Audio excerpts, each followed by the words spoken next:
Oh, you don't want to argue no more now? You want to fight now? You want to throw hands? I'm sorry. I apologize. I didn't mean to make you mad. I'm so sorry, girl. I'm about to go back to the house.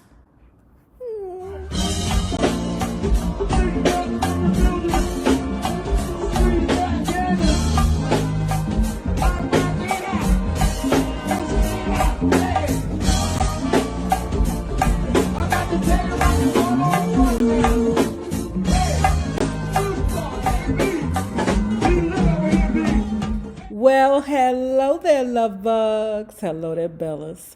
If you have not already done so, please remember to like, share, subscribe, and comment respectfully. And if you are not already a part of this book club, please hit the Patreon link below and or the join button here on the YouTube. And for a small monthly fee of $5, you babies, yes, you can be privy to all the shenanigans before the YouTube gets it, if the YouTube gets it. Now, let's move on to our next book. I decided to move forward in time to the 90s. This is I Regret the Day I Lost My Virginity. You Are Not Your Past, by SWV's Leanne LeLee Lyons. Robert was one of the cutest guys in school, and he could dance his ass off. He had height, looks, and moves. I thought he would be the guy that I would marry one day. Well, come on. I wasn't thinking back then at all. I was 12. Give me a break. I remember whenever we'd have talent shows, Rob would dance to Michael Jackson. I was so hooked on this guy that whenever he would bust a move, I thought Michael was in the room. Rob liked me, but he had a wandering eye, even at our age. I never forgotten the days I used to walk Rob home. Pause, hold, pause. Why the hell are you walking him home? You walking with him past his home, okay? Because he should be walking you home, but when you young, you don't know no better. In your mind, oh, that's my boyfriend because we walk home together. Or I walk him home. Girl, y'all is walking together. I used to walk Rob home. I had to walk by his building to go to my house. He would give me a kiss, and I thought I was going to die. One thing I noticed was he would always rush and close the door after the quick kiss. I didn't understand then, but I sure get it now. Rob was also crushing on one of the local Spanish girls in the community. See what I mean? I am so happy we didn't have them problems in D.C. The biggest problem we had was them Redbone bitches. I'm still mad at you, Redbone, because that's what all the boys seemed to go for, a Redbone, but they were still black. If I had to compete with some of them long-haired Spanish Via con Dios women's, I would have lost. Matter of fact, a lot of us would have lost. A lot of us who wasn't Redbones would have lost. Okay? So, Leanne, you has my sympathies. Now, don't get you all's panties in the bunches, because just like I talk about beady heads, we can't really talk about the skin colors because that is triggering for some of you colorism people that struggle with being dark skin or not being red bone. You know, I'm brown skin. I'm neither. I fit in that category. Neither, neither, either. None. So while inside the 80s, if I wasn't obsessing over a red bone man that looked like Christopher Williams or Chris Brown, I was loving a dark-skinned man. Ooh, it was something about him. And none of them wanted me, because the light-skinned men really were attracted to the dark-skinned women. And the dark-skinned men were really attracted to the light-skinned women. That left us brown-skinned girls just sitting, waiting. Hey, I'm here. I ain't red or dark skin, but I'm here. The 80s was a different kind of time, and colorism was highly prevalent. One thing I noticed was he would always rush and close the door after the quick kiss. I didn't understand then, but I sure get it now. Rob was also crushing on one of the local Spanish girls in the community. For those of you who are not familiar with the Puerto Rican boo things in the Bronx, they're hot. This girl had everything he loved that I couldn't buy at the corner store if I wanted to. Tits and lots of ass. Yes, even at that age. Oh, well, the funny part is I would go into my adult life with insecurities about my body. That's another chapter. Girl, Leanne, me and you both, girl. When I was young, I never understood why the boys would never come and get me. Like when you played hide and go get it, they always tried to hide and go get this girl. I don't know her name. But I didn't understand her body. I was like, oh my God, this girl is built like a duck. She is malfunctioned. She is something wrong with her body. Why is her body built like that? Y'all, when I tell y'all it was a time in my life where I was built like a duck. And it was because I had big old titties. And after I bought my ass, I had a big old ass. So I was built like a duck. This girl was like 12 years old, built like a duck. I literally thought something was wrong with her body.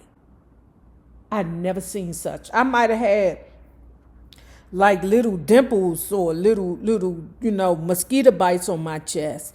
And I never really had an ass until I bought an ass. But it was like I would take off running when we would play hide and go get it. And none of the boys would chase me. It was like I would run, and then after a while I'd be like, I don't think nobody's chasing me. Turn around, and all the little boys was chasing after the girl that was built like a duck. Child, I get it, LeLee. After getting rejected by the high school that I really wanted to go to, Fiorello LaGuardia High School, which was the performing arts high school to go to if you wanted to be somebody in the entertainment industry, I decided to go to Walton High School in the Bronx. High school was okay. At this time, I guess we were living with my godmother, Jet, after getting evicted. Living in a 1-bedroom apartment with 5 people wasn't that much fun at all. But somehow we made it work. There was always some kind of distraction when I was in high school. I remember being in my homeroom class, and as we sat there waiting to take attendance, a shoe would come flying through the window from the hallway into a classroom. Me being me, I always thought the shiz was funny, especially if it hit someone and it didn't hurt them really bad. This would happen all the time, especially when we'd be taking tests. What kind of bullshit classroom is this? What kind of New York education system is that where you got flying shoes coming in the window while you taking a test? What is that about? I ain't never seen such. This would happen all the time, especially when we'd be taking tests. When whoever was doing this, she would wait good and ready for the classroom to be quiet. After a while, it wasn't funny anymore. It became more of a distraction that didn't work for me at all. I'm tired of people lying and saying that, oh yeah, when I was in 2nd grade, my teacher said I'll never make it. Or when I was in 8th grade, my teacher said I'll never be shit. Stop lying. Do you know how much you gotta love kids to take a teacher's salary? Do you know how much you gotta love kids to watch kids, then come home and watch your kids? Do you know how much you gotta love kids to take a 30-minute lunch break? They be having 30-minute lunch breaks, especially in elementary schools. You know how long that takes to get a bunch of little kids to line up? You got 19 kids, that's 28 minutes to line up. And just when you thought you were safe to still have 2 minutes to eat, guess what? You still gotta wait in that microwave line. And they do this every day. You gotta worry about not getting fired because of something a kid said, even though it's a lie. Also, they gotta deal with y'all. They gotta deal with these kids and then come back and deal with the kids who raised those kids. Yo ass. You know how much you gotta love kids to say, nuh-uh, stop. Hey, don't do that, young man, young lady. 100 times a day? I used to tie 76 shoes a day. When you tie 76 shoes a day, you literally write a letter to the district. Hey, Put Crocs on the goddamn school supply list. And stop lying on these teachers, dog. On these teachers who have passion to lead these kids. If you got any problems with that, I got 3 words for you. Them kids. Was so much fun. There was a girl in my class named Jenny that could sing so well. I can still remember the tone of her voice and how she wasn't afraid to reach vocally. I used to always hook up with my friend Kanisha Gill, who was also in my choir class. Her parents were in the church and very religious, so all she really listened to was gospel music. I was 13 years old, hanging out with my older cousin Jennifer in the Bronx.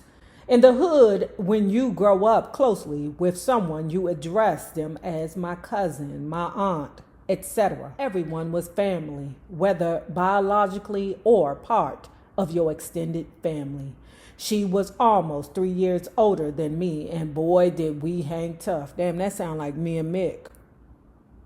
And her older cousin was the fighter, just like me and Mick. Jen was one of those really skinny girls with a real big mouth, but will back her shit up in a heartbeat. That girl would fight anyone who wanted smoke, and sometimes they didn't have to bring it to her. She'd bring it to them. Don't get me wrong, she wasn't that bad that she couldn't get her ass kicked, but backing down wasn't going to happen. I admire that, cause man, yeah, girl would be like, okay, I would be like, oh, you got it, girl. I don't want to fight. Oh, you don't want to argue no more now. You want to fight now. You want to throw hands. I'm sorry. I apologize. I didn't mean to make you mad. I'm so sorry, girl. I'm about to go back to the house. Because I ain't want to do no fighting, girl. I ain't want to do it. In my mind, if I fought somebody, then I would mess up my face. Because I've been in a fight before and this shit messed up my face. You know, and I knew all I had really was a face that was okay, and I didn't want to put no harms to that. Now that I think of it, all of my good fighting I did with Jennifer. I have to tell you this story. I was, I guess it's safe to say, liking, because I was too young to say dating this guy named Omar. I knew Omar from the church I was going to. When I tell you I was liking this boy so much, I was so upset that he started liking this Spanish girl named Diana. See what I'm saying? It's a lot of competition between the blacks and the Spanish girls. Okay, I am so happy I didn't have that drama. Diana was a cute little Spanish girl with buck teeth. Not so buck that it made her unattractive, because she was still cute. We were talking for a few months, and just like a young boy, he did his share of spreading his wings. Anyway, I was so distraught about this, and my cousin caught wind of it. Somehow this new girlfriend and I exchanged words, and she was talking real heavy shiz. Of course, back when we were kids, we were very petty, and we were emotional and would fight over dudes. I refused to get over the fact that he dumped me for another girl, a girl I get. Not only that, but he would lie about it, not knowing she already told me. She would answer his phone and everything when I called him.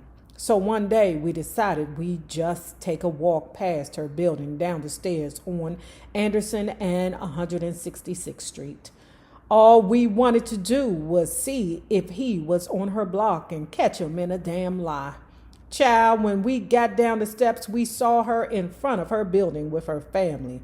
Oh, shiz. Danger. Now, keep in mind, it was only me and Jennifer together when there were about 6 people in front of her building.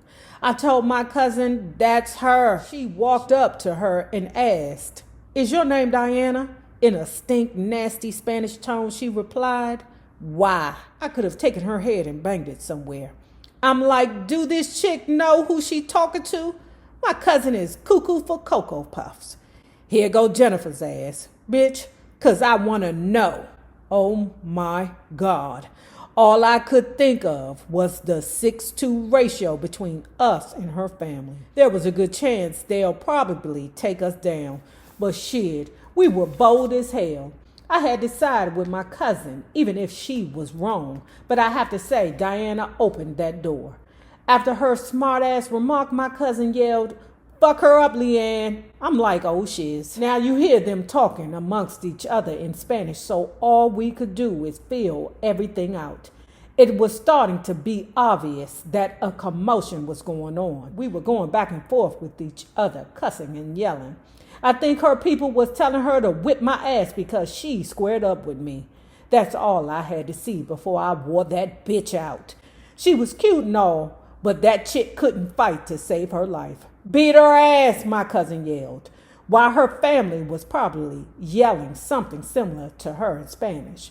We were thumping for real in front of her building, around her family. I wasn't sure how this was going to play out, but all I knew was I was whipping her ass.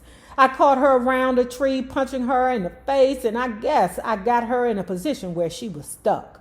She kept trying to hit me, but had her in an awkward position. So basically the fight was over. I was stuck to that bitch like a dog getting a good piece of ass. When my cousin pulled me from her, that girl's face was so red and swollen. I kind of felt bad because I knew we didn't really come to do that.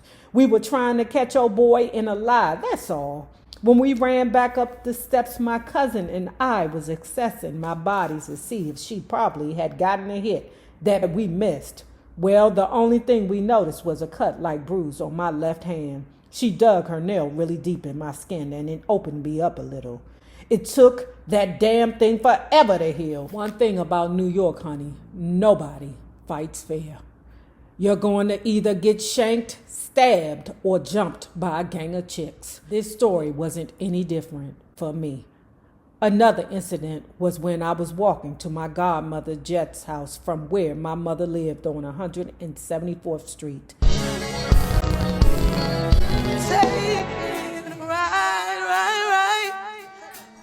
I made a left on MLK. Oh, what a beautiful day, what a beautiful day. Taking a ride on the south side.